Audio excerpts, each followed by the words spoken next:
một loại tình yêu không thành vợ chồng nhưng vẫn mãi nhớ thương. Có một loại người không ở bên cạnh nhưng mãi ở trong lòng. Thật sự yêu một người cho dù không thể ở bên nhau nhưng vẫn nhớ nhau suốt đời. Có một kiểu người khi đã đi vào lòng rồi thì sẽ là mãi mãi.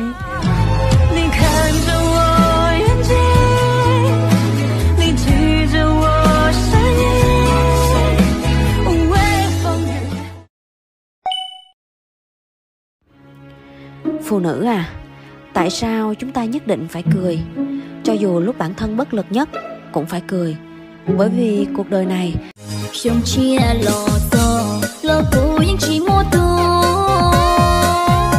lo ô cô cô cho yêu ô kê, tại mu bó bó lo chi nó lo chi,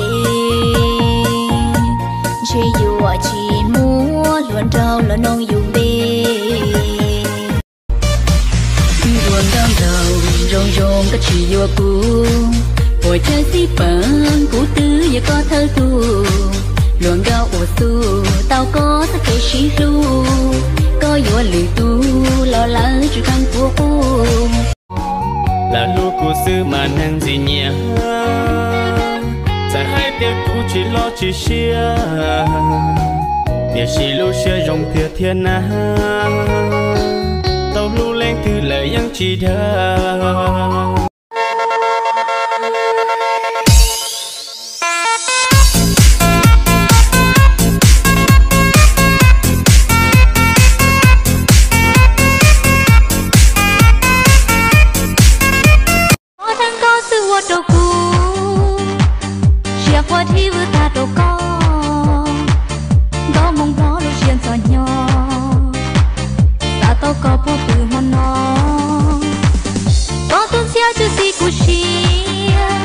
Phải ơi, cái này giờ tôi thả luôn cô đấy ta, bố Lina, chỉ cho hai tiền, nên tôi mới chọn luôn cô nhắn tôi số để tập về ra đa sầu lấy, nên giờ tôi đa bé lo. Chỉ ăn giờ, đi ăn nói tiền, nhắn để sang tôi số để tập thâu này, chỉ xong lòng tranh con giờ rong rong, có mong con câu mai, tôi lấy tôi đa xe, bỏ tàu mùa về nhà nó. Đi ăn nói tiền, nhắn để sang tôi số để tập thâu này, chỉ xong lòng tranh con giờ rong rong, câu.